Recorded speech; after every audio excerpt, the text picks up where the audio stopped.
Assalamualaikum warahmatullahi wabarakatuh. Waalaikumsalam warahmatullahi wabarakatuh. Perkenalkan, nama saya Pandu Fiana Mardianta Samusir, nomor induk mahasiswa 19.024.318.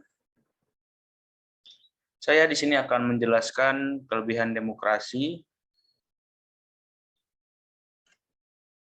Apa sih itu demokrasi? Mulai dari pertengahan abad 5 sebelum Masehi, istilah demokrasi telah banyak digunakan untuk menunjukkan sistem politik yang ada di beberapa negara dan kota Yunani, terutama di Athena. Demokrasi berasal dari bahasa Yunani yaitu demos dan kratos.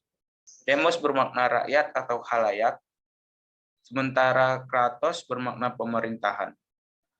Demokrasi sebagai sistem pemerintahan yang mengizinkan dan memberikan hak kebebasan kepada warga negaranya untuk berpendapat serta turut serta dalam pengambilan keputusan pemerintah.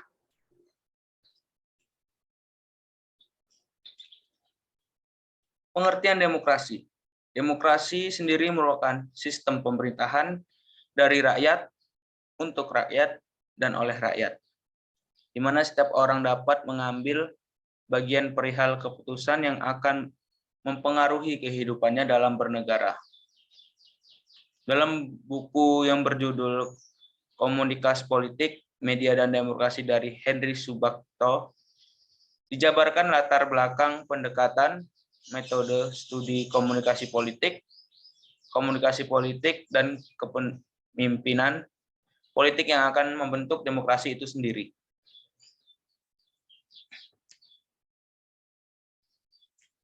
Demokrasi menurut para ahli. C.F. Strong. Demokrasi adalah sistem pemerintahan di mana mayoritas rakyat berusia dewasa turut serta dalam politik atas dasar sistem perwakilan, yang kemudian menjamin pemerintah mempertanggungjawabkan setiap tindakan dan keputusannya. Abraham Lincoln. Demokrasi menurut Abraham Lincoln adalah sebuah hal yang didasari oleh rakyat. Abraham Lincoln menjelaskan bahwa demokrasi adalah sebuah pemerintahan yang berasal dari rakyat, oleh rakyat, dan untuk rakyat. Menurut para ahli yang ketiga adalah Aristoteles.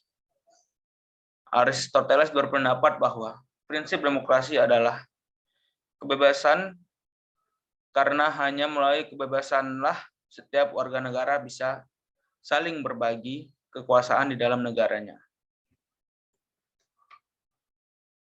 Menurut ahli selanjutnya yaitu Harry Schott. Demokrasi sebagai bentuk pemerintahan rakyat, karenanya dalam kekuasaan pemerintahan terdapat porsi bagi rakyat atau orang yang banyak untuk mengatur, mempertahankan, dan melindungi dirinya sendiri dari paksaan orang lain atau badan yang bertanggung jawab memerintah. Joseph S. Kemmer mengatakan, demokrasi adalah suatu perencanaan institusional.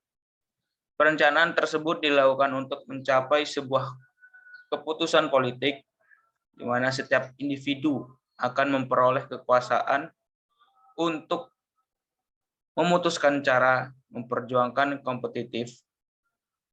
Hal ini dilakukan atas dasar suara rakyat.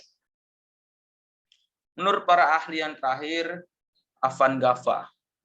Avangadva berpendapat bahwa demokrasi sendiri terbagi menjadi dua definisi. Yang pertama, jika diartikan secara normatif, adalah demokrasi secara ideal ingin mewujudkan oleh negara, sementara empiris adalah demokrasi adalah perwujudan dari dunia politik.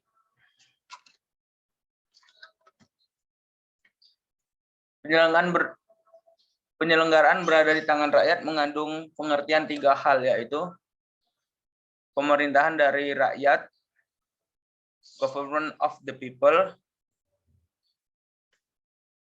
Maksudnya itu adalah government of the people mengandung pengertian yang berhubungan dengan pemerintah yang sah dan diakui, legitimate government di mata rakyat. Pemerintah yang diakui adalah pemerintah yang dapat pengakuan dan dukungan rakyat. Kepentingan suatu pemerintahan yang sah adalah agar pemerintahan dapat menjalankan roda birokrasi dan program-programnya. Yang kedua adalah pemerintahan oleh rakyat, government by the people. Pemerintahan oleh rakyat berarti suatu pemerintahan yang menjalankan kekuasaannya atas nama rakyat, bukan atas dorongan sendiri-sendiri. Pengawasan yang dilakukan oleh rakyat, social control, dapat dilakukan secara langsung oleh rakyat maupun tidak langsung melalui DPR. Yang terakhir yaitu pemerintahan untuk rakyat, government for the people. Mengandung pengertian bahwa kekuasaan yang diberikan oleh rakyat kepada pemerintah dijalankan untuk kepentingan rakyat. Pemerintahan harus menjamin adanya kekuasaan. Jenis demokrasi itu ada 8. Yang pertama, demokrasi langsung. Demokrasi langsung adalah demokrasi yang setiap rakyatnya berhak memberikan aspirasi melalui pendapat atau suaranya dalam menentukan keputusan. Artinya, rakyat berhak mewakili dirinya sendiri dalam memilih kebijakan, sehingga secara langsung keadaan politik berada di tangan rakyat. Demokrasi yang kedua adalah demokrasi perwakilan. Demokrasi perwakilan adalah demokrasi yang seluruh rakyatnya ikut terlibat dalam sebuah pemilihan umum untuk memilih wakil rakyat. Selanjutnya, rakyat juga berhak menyampaikan aspirasinya dalam mengatasi persoalan negara melalui wakil rakyat yang sudah dipilih. Demokrasi yang ketiga adalah demokrasi konstitusional. Demokrasi konstitusional adalah demokrasi yang berlandaskan kebebasan, sehingga cirinya adalah kekuasaan pemerintah terbatas dan tidak hanya diperkenankan bertindak sewenang-wenang terhadap rakyatnya, karena kekuasaan pemerintah sudah dibatasi oleh konstitusi. Demokrasi selanjutnya adalah demokrasi rakyat. Demokrasi rakyat disebut juga dengan demokrasi proletar. Berhaluan Marxisme, komunisme. Demokrasi ini mencita-citakan kehidupan yang tidak mengenal kelas sosial, di mana rakyat dibebaskan dari keterkaitannya pada pemilikan pribadi tanpa ada penindasan. Namun untuk mencapai masyarakat tersebut bisa dilakukan dengan cara paksa. Demokrasi selanjutnya adalah demokrasi Pancasila. Demokrasi Pancasila adalah demokrasi yang dianut oleh Indonesia. Sumber dan tata nilai sosial bangsa berdasarkan Pancasila dan berdasarkan musyawarah untuk mufakat. Hal ini dilakukan dengan mengutamakan keseimbangan kepentingan bersama. Selanjutnya, demokrasi formal. Arti demokrasi formal yakni demokrasi yang biasanya diterapkan di negara-negara liberal, di mana demokrasi ini menjunjung tinggi persamaan dalam bidang politik tanpa disertai upaya untuk mengurangi kesenjangan sosial dalam bidang ekonomi. Demokrasi selanjutnya yaitu demokrasi material. Apa sih arti demokrasi material? Biasanya diterapkan di negara komunis yang menitik beratkan pada upaya menghilangkan perbedaan dalam bidang ekonomi. Sementara bidang politik cenderung kurang mendapatkan perhatian, bahkan bisa saja dihilangkan. Demokrasi selanjutnya yaitu demokrasi gabungan. Arti demokrasi gabungan yaitu demokrasi mengambil kebaikan serta membuang keburukan dari demokrasi formal dan demokrasi material. Selanjutnya, prinsip-prinsip demokrasi.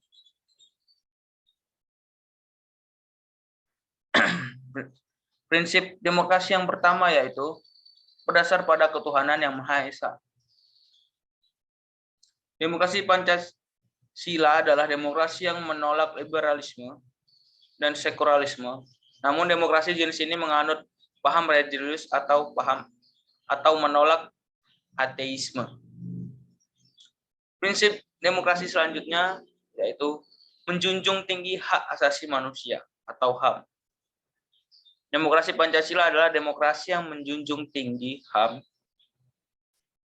Hal tersebut sesuai dengan pembukaan Undang-Undang Dasar 1945 dan batang tubuh Undang-Undang Dasar 1945 dari pasal 26 sampai 34, pasal 28J, hasil amandemen kedua oleh MPR dan tercantum dalam ketetapan MPR nomor 17 MPR garing 1998 tentang HAM. Prinsip demokrasi selanjutnya adalah berkedaulatan rakyat. Sistem politik yang dianut dalam demokrasi Pancasila berdasarkan pada kedaulatan rakyat. Hal ini tercantum dalam pasal 1 ayat 2 Undang-Undang Dasar 1945 yang menyatakan bahwa kedaulatan berada di tangan rakyat dan dilaksanakan menurut Undang-Undang Dasar.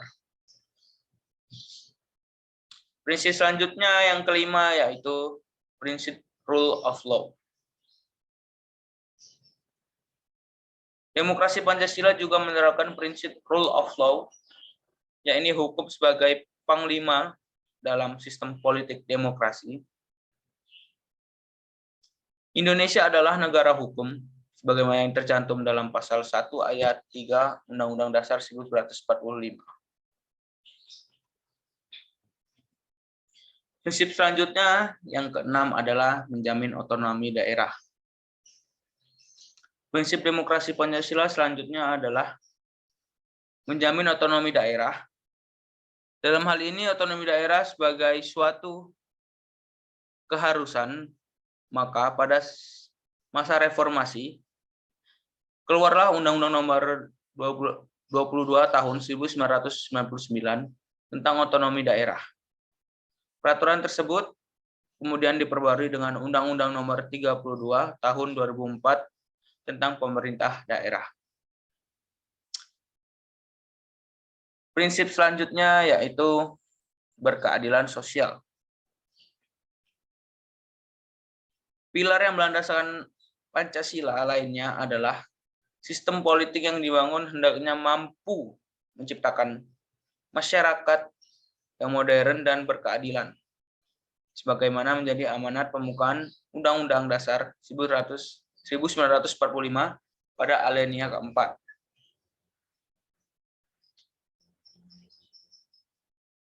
Selanjutnya yaitu mengusahakan kesejahteraan rakyat. Demokrasi Pancasila merupakan sarana untuk mencapai kesejahteraan rakyat. Sehingga nilai-nilai yang terkandung dalam demokrasi tidak menjatuhkan usaha dalam mensejahterakan rakyat.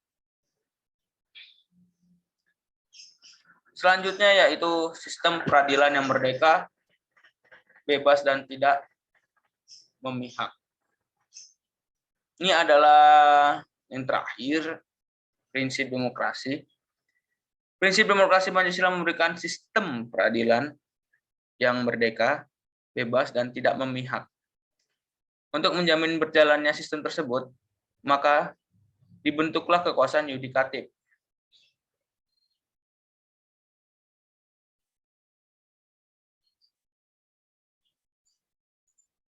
Materi selanjutnya yaitu kelebihan demokrasi.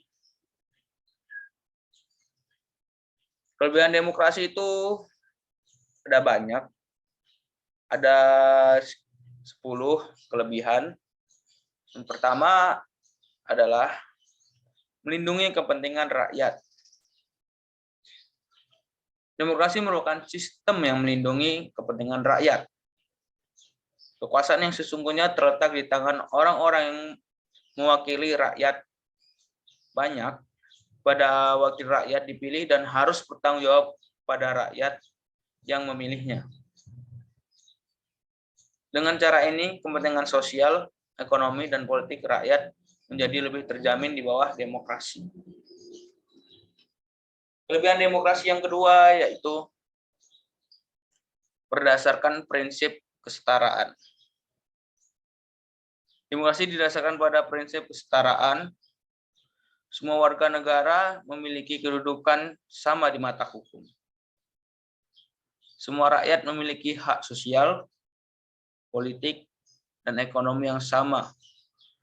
Dan negara tidak boleh membedakan warga negara atas dasar kasta, agama, jenis kelamin, atau kepemilikan.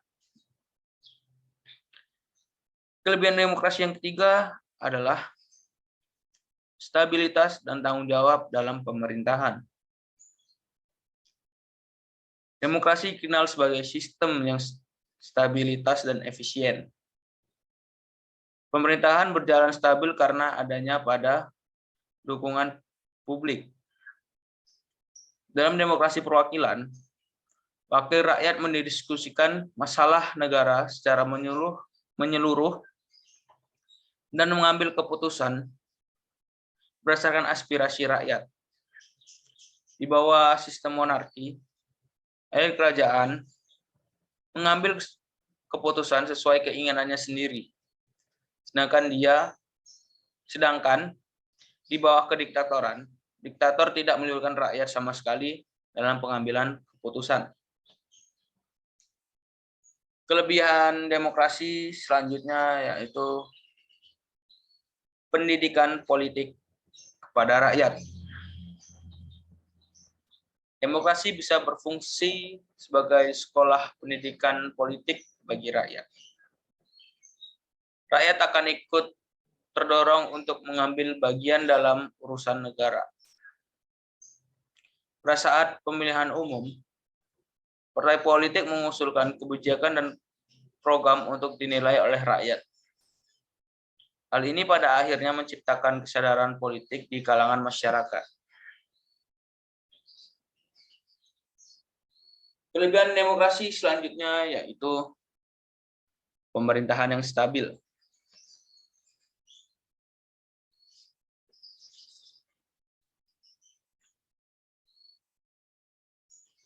Demokrasi didasarkan pada kehendak rakyat, sehingga penyelenggaraan negara berjalan didasarkan atas dukungan rakyat. Oleh karena itu, demokrasi dianggap lebih stabil daripada bentuk pemerintahan yang lain.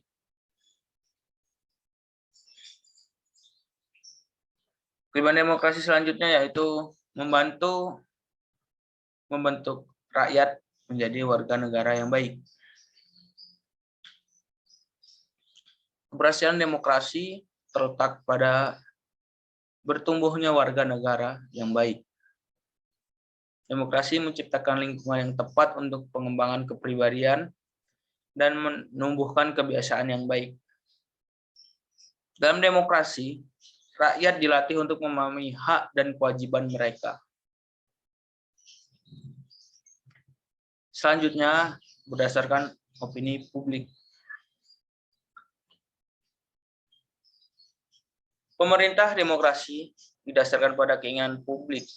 dan tidak didasarkan pada ketakutan pada penguasa. Demokrasi berdiri di atas konsensus, bukan pada kekuasaan. Dengan warga negara memiliki kesempatan mengambil bagian aktif dalam pemerintahan.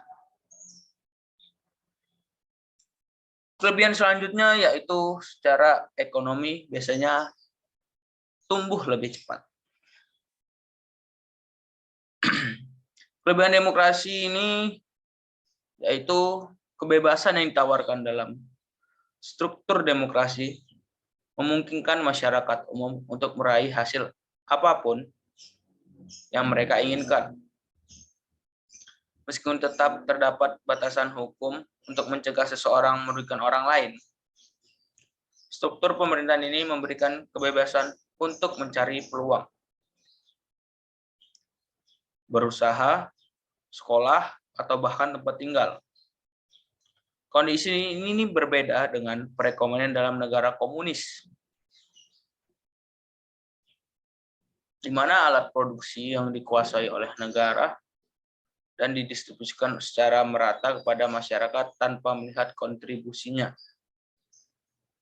Struktur demokrasi memungkinkan setiap orang untuk tetap produktif dan diganjar sesuai dengan apa yang mereka usahakan.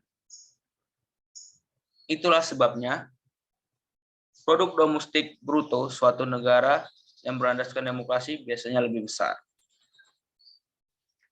Kelebihan demokrasi yang terakhir yaitu mendorong sentrisme alih-alih ekstremisme.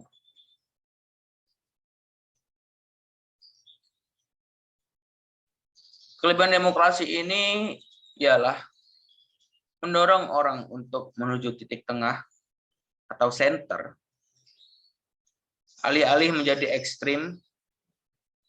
Ada kalanya mayoritas dari satu partai dapat memenangkan pemilu. Tetapi meskipun demikian, biasanya tetap terdapat banyak faksi dalam barisan sehingga kompromi tetap harus diambil. Proses ini memungkinkan para pemilih atau perwakilan mereka untuk menggabungkan kebutuhan yang berbeda dari setiap komunis menuju kebijakan koheren yang mengkomodasi kebutuhan setiap orang. Sekian presentasi dari saya. Apabila ada yang kurang, mohon dipertanyakan. Ya, jadi di sini saya ingin bertanya ya, saudara. Baik. Terkait apa ya? Kan di sini saudara menjelaskan bahwa kelebihan-kelebihan yang terjadi di sistem demokrasi kita di Indonesia ini. Jadi di sini saya ingin menanyakan bahwa apa sih kekurangan dalam demokrasi yang terjadi di Indonesia? Kekurangan apa saja yang terjadi? Sekian, terima kasih. Oke, baik. Terima kasih Mas Rusdi telah menanyakan. Kelemahan demokrasi menurut saya itu ada 3. Yaitu yang pertama, masih terdapatnya budaya politik, feodal, dan komunalistik menurut bisa dilihat dari berbagai macam idiom-idiom yang digunakan partai politik dan tokohnya dalam berkampanye. Akibatnya, usaha partai politik untuk memperjuangkan kepentingan konstituennya didasarkan pada penilaian subjektif ketimbang objektif. Yang paling berbahaya dalam budaya politik feodal dan seseorang kalah dalam kontestasi demokrasi. Dalam berbagai kasus pemilihan kepala daerah, kita melihat kenyataan bahwa perdamaian baru merupakan jalan yang dipilih hanya jika tuntutan suatu kepentingan politik terpenuhi.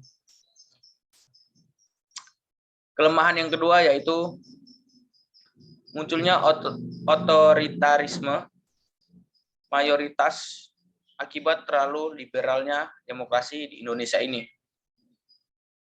Hal ini menurut saya membuat sulitnya sebuah keputusan politik diambil secara mufakat. Karena begitu sulitnya musyawarah dilakukan, maka setiap pembuatan keputusan diserahkan ke mekanisme pasar publik. Ini tentu saja mencederai sila keempat Pancasila, yaitu menyatakan bahwa demokrasi Indonesia berdasar pada musyawaratan perwakilan. Kelemahan demokrasi di Indonesia yang ketiga yaitu dikesampingkannya ideologi dalam partai-partai di Indonesia. Karena partai politik lebih mengutamakan pertimbangan pragmatis dan jangka pendek, yaitu memenangkan kontes politik. Kepentingan jangka pendek dan pragmatis inilah yang memunculkan politik uang.